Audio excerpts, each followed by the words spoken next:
Hello and welcome to the Warehouse Podcast, part of the Believe Podcast Network. My name is Tyler. On today's episode of the show, we are going to be talking about prospects and not necessarily the players themselves, but the Orioles' current situation of the type of prospects they have and maybe how that has shaped the offseason that they've had these past few months. Obviously, there's still some time to go before opening day. Some additional moves could happen, but I think in general, the Orioles shopping is done for the offseason. And where they currently sit with their young players, I think informs a lot of maybe why they were relatively conservative this offseason, relatively safe with the moves they've made. So we'll get into that on this episode. Before that, a little bit of housekeeping. First, I'm speaking pretty quietly this episode. I apologize for that.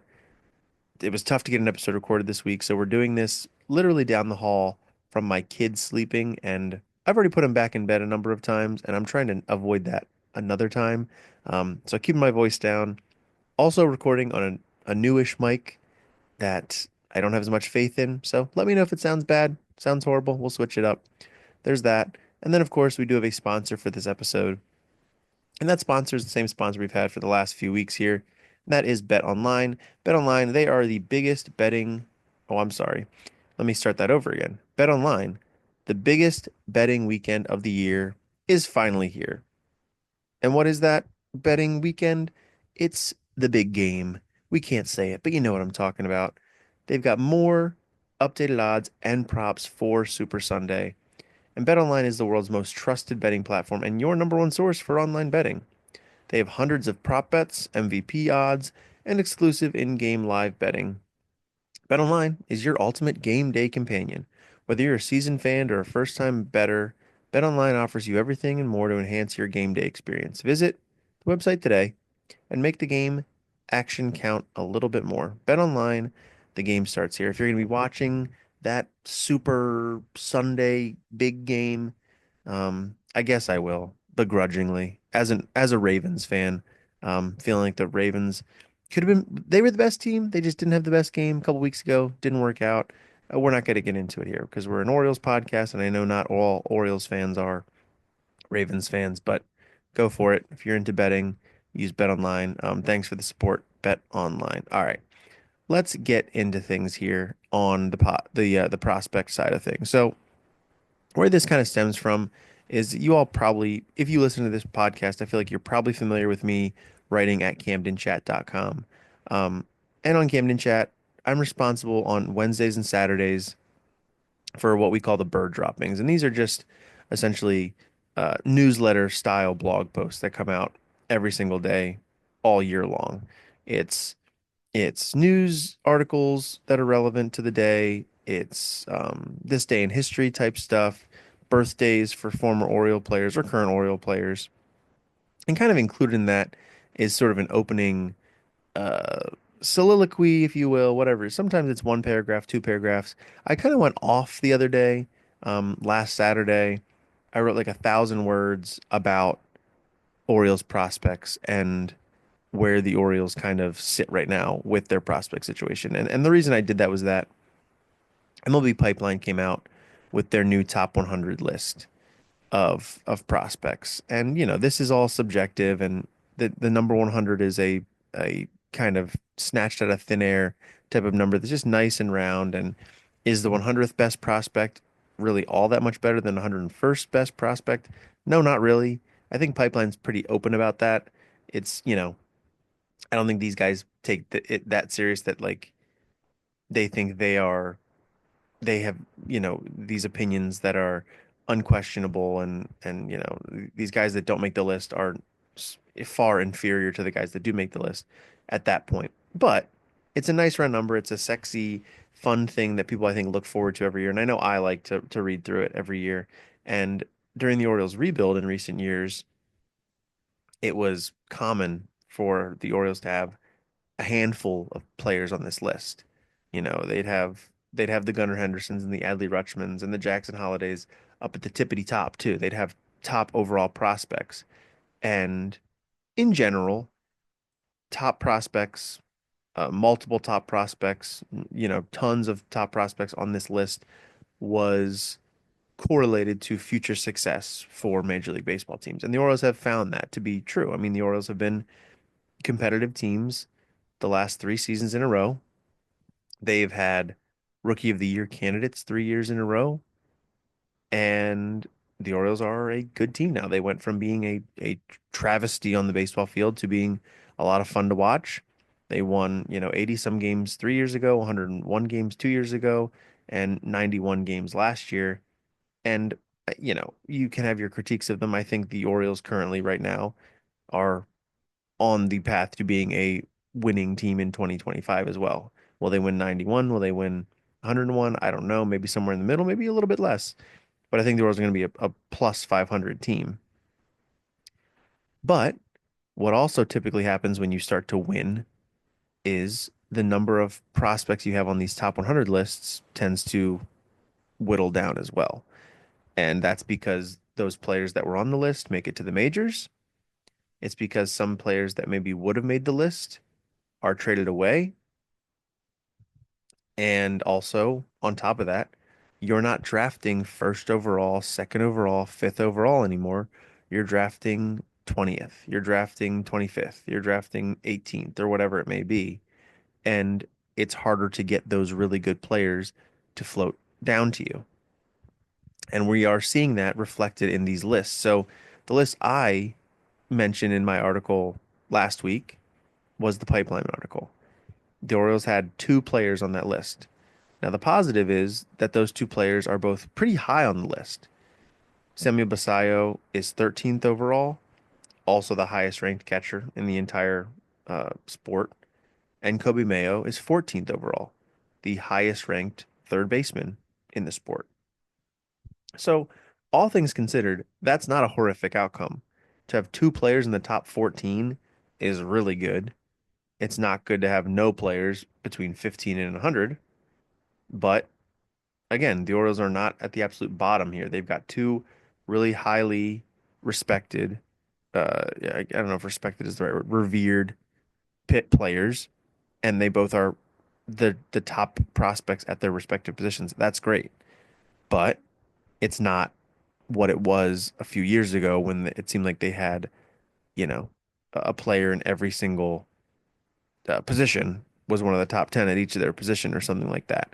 And they had pitchers and they had hitters, and right now they don't have all that. It's not as diverse.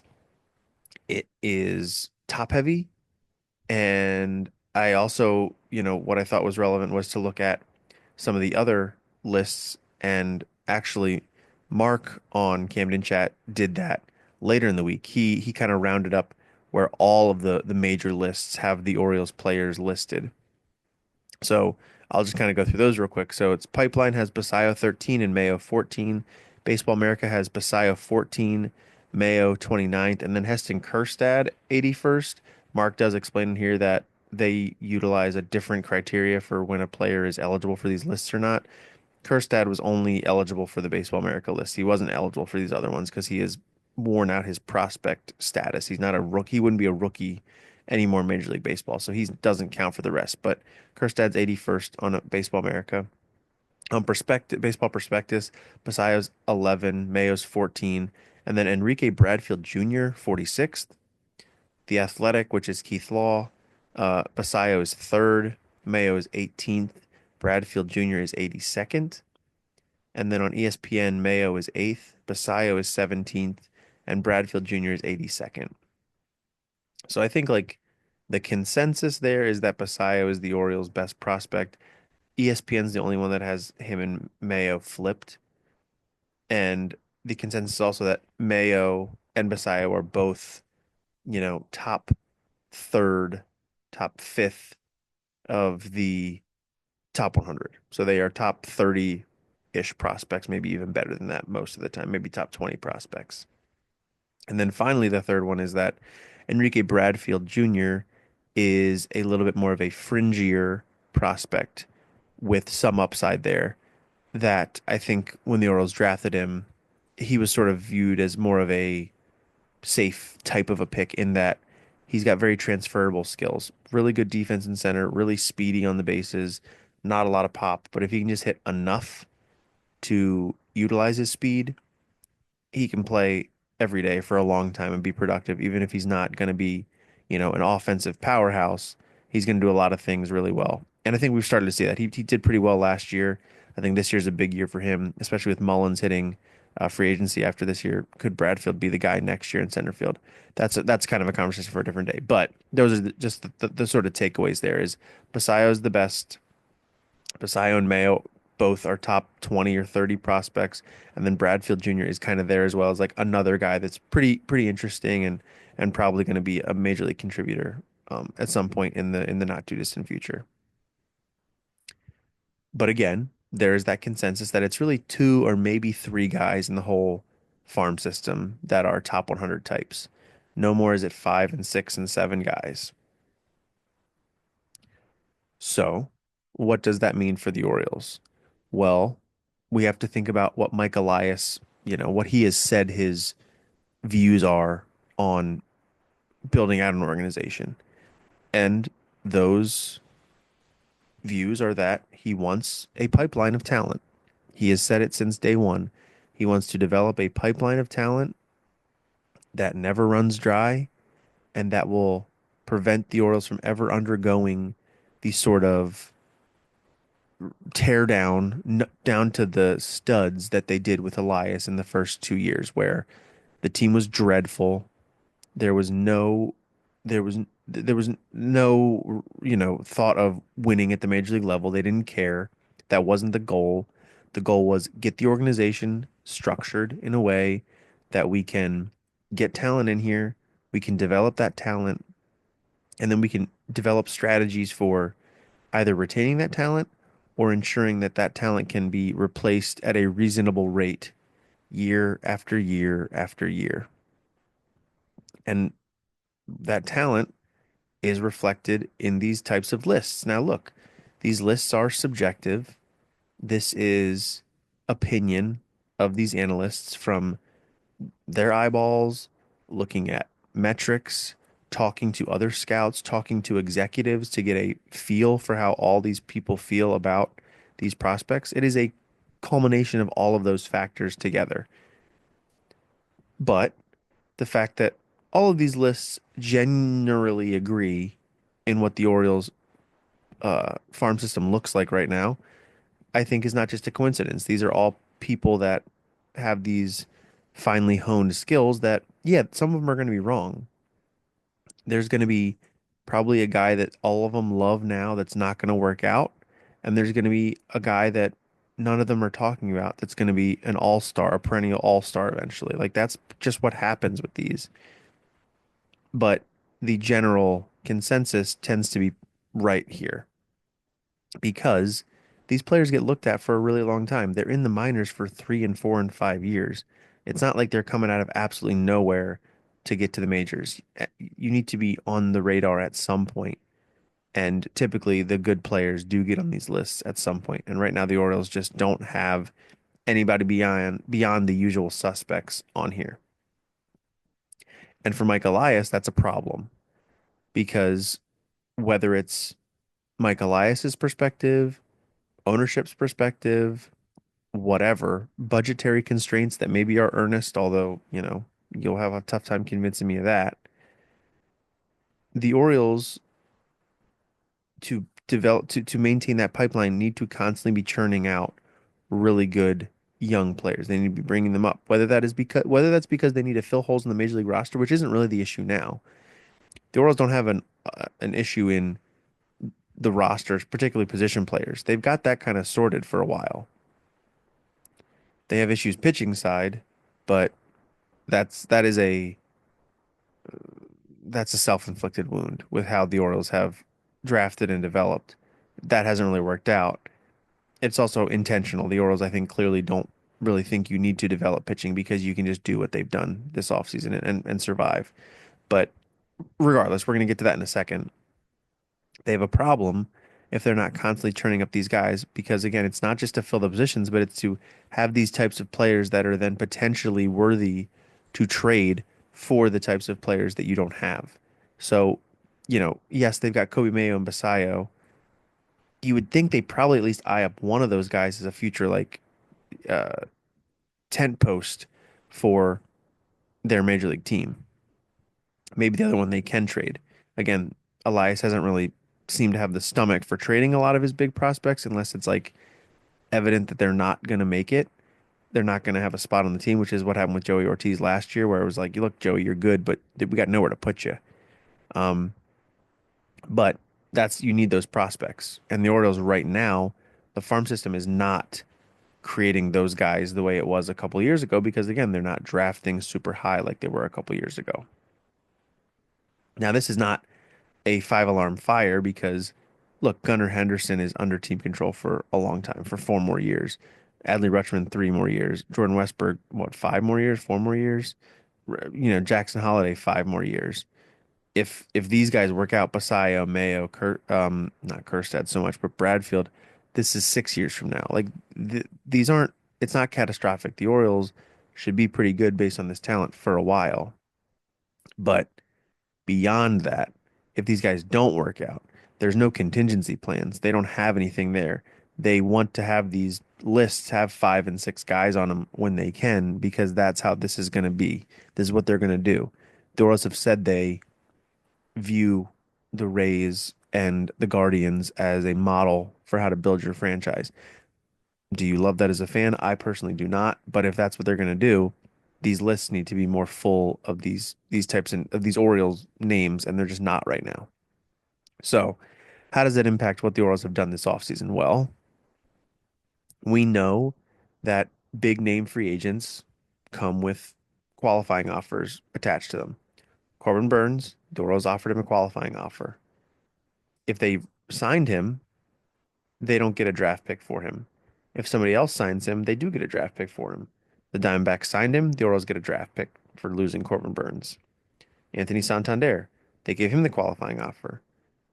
If he re-signed with the Orioles, they don't get a draft pick for him, but he signed with the Blue Jays for more than $50 million. They get a high draft pick compensation for him. Now, they could have traded for a big arm. But to do that, you would probably have to part with a Basayo or a Mayo, at least one of them.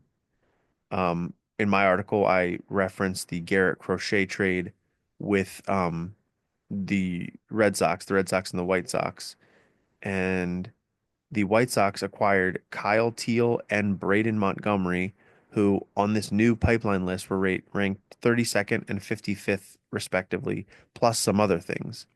So maybe instead of getting 32nd and 55th, the White Sox would have taken Mayo, who's 14th, and then some lower level guys that weren't on the top 100. But even in that instance, you're losing one of the few top 100 type of guys you have.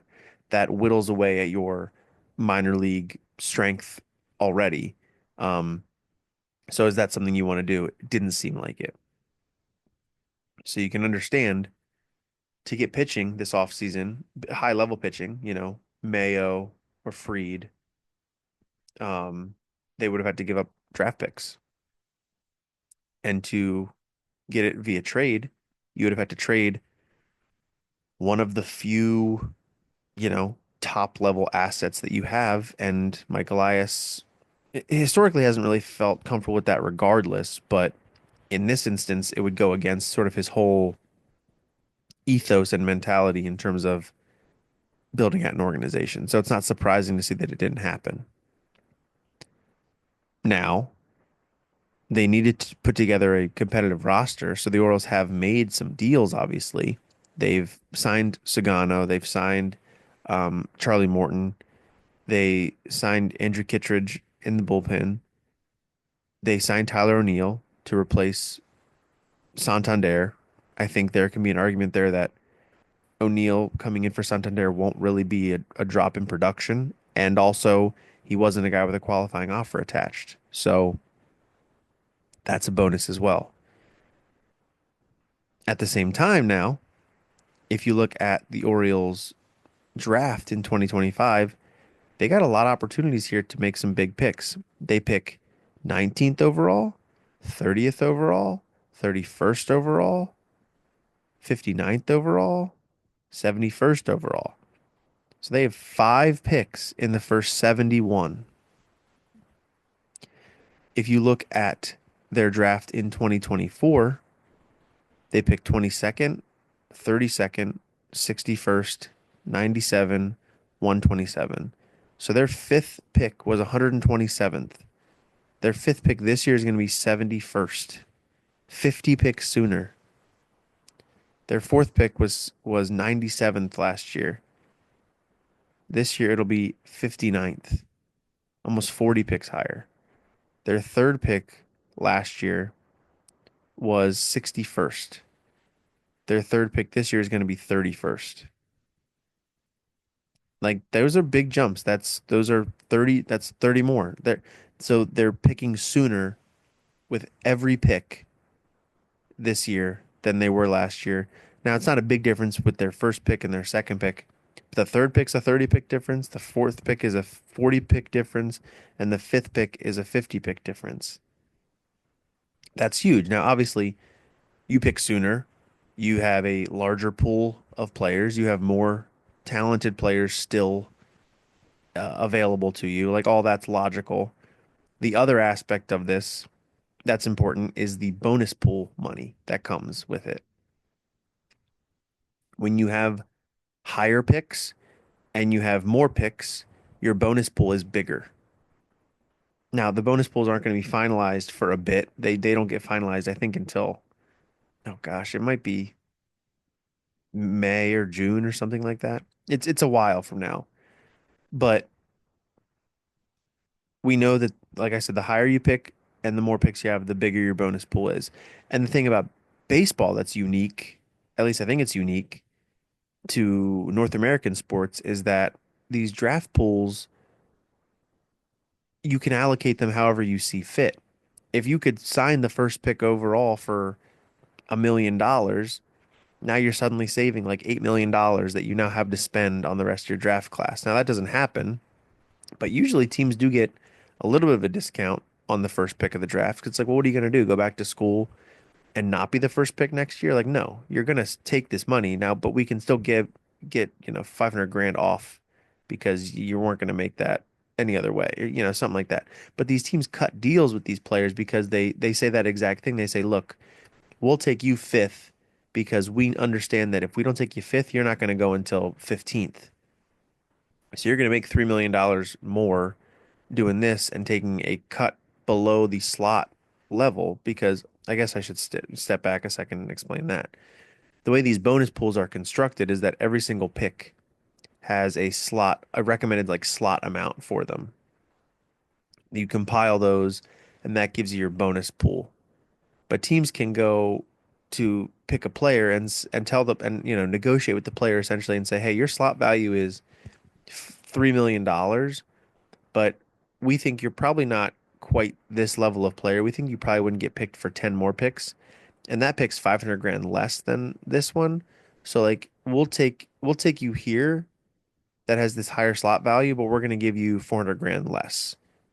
And the player can say no, and maybe they fall in the draft, or they can say sure because they're getting themselves slightly more money, just not quite slot value.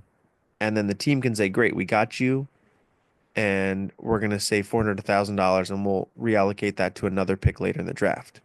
And so what teams do is they can then negotiate with players later in the draft and say like, "Hey, I see you're still around here at a pick that the bonus pool, the recommended like slot bonus is $1 million, but you want more than that."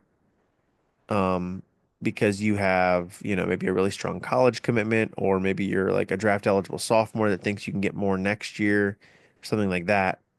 But, what about if we flash a little cash in front of you? We can give you an extra mil that, really we're paying you like a second round pick when it's the third round or something like that. And they can entice players to take these deals that their talent is probably higher than their draft pick, but then they get a signing bonus that maybe more accurately reflects what the industry views their talent to be. The Orioles did this with Kobe Mayo in, I guess that was the 2020 draft. They had drafted Heston Kjerstad second overall, got him on a pretty good discount, and then reallocated that money later in the draft for Mayo and then a pitcher who I'm forgetting the name. they could do that again here. Now, they're not picking first and second overall, so they're not going to get these massive individual slot values, but they're still going to get pretty good ones. Just looking last year at the Orioles draft. So they drafted Vance Honeycutt last year, 22nd overall, signed him for $4 million, which was almost $200,000 over the slot value. Um, so 22nd overall was 4 million bucks. So they're going to be picking what 19th overall this year. So it'll probably be $4.5 million or something. If they don't like a player for 4.5 million, they could sign a guy for 3.5, and then they're saving a mil. Not that they're going to be that drastic, but that's just to give you an example that these are now a tool that Michael Ice has compiled, and maybe he doesn't necessarily want all of these players. Like he doesn't necessarily need to have the 30th pick and the 31st pick, but because he has them, he now gets that bigger bonus pool money, and he can float players down. He can tell a player at 31, "Hey, like we really like you, but we think, if you're still there in at 40 or at 59, we'll get you for this amount. We'll pay you like you're the 45th overall pick at 59 if you wait there." And say the Rockies are picking at 45, they want that player, any of these teams, but they can't negotiate the deal that the Orioles have with him because they aren't willing to meet his asking price or whatever. He can kind of tell the Rockies, "Hey, I'm not going to sign with you. Like, I don't like that. I don't like the offer you're making. I don't like the signing bonus. I don't like the culture, whatever." And the Rockies will say, "Well, all right, this isn't worth the headache. We'd rather get a guy we know we're going to sign." And then that could let him go. Now he's too expensive for these other teams. And the Orioles get him at 59 and say, "Look, dude, like we got the extra money from underslotting somebody earlier. Here you go." And now we got this guy at 59 who's really like the 45th best player in the draft, something like that. So I think again that explains sort of what Mike Elias was thinking all offseason was we got to replenish this farm somehow, some way. And I but we need to stay competitive. So like I need to make signings that make sense for this team. I'm going to do that, but I'm not going to be signing qualifying offer players. Now, we've heard stories that they were in on Burns, that they talked to Freed, all these things. Like I'm sure there's something there in their calculation that is like, well, if we can get Burns for, 20% below market value or whatever, then that's worth the trade off of the draft pick. Same for Freed or something. I'm just making up numbers, but that's the only scenario I can see where, yeah, we're in on you, but only if you're willing to take a discount. And I think that logic makes sense at the bottom of the free agent market or even the middle of the free agent market. I think it makes no sense at the very top where there's always going to be a team willing to pay. Like that's not an issue. Um, so that never was really going to happen if that's what the Orioles kind of went into it with, that sort of mentality. Um, but anyway, it does position the 2025 draft as a big opportunity for the Baltimore Orioles to replenish their farm system in a meaningful way. That's not to say the Orioles farm system is barren. It's not. I imagine we'll see some players this year take leaps forward from the 2024 class because that class, if I'm remembering correctly, largely came out a little flat. The Orioles 2024 class certainly didn't blow the doors off anybody coming out of the draft. The numbers weren't really impressive up and down the draft. So that'll be interesting to see how things, start with the 2024 draft performing in 2025. That'll have a big impact. And then this potentially pretty big bonus pool that they're going to have, especially for a playoff team, has a chance to really reinforce things. Um, the draft is weird in that you don't really draft for need in baseball because the players, again, take so long.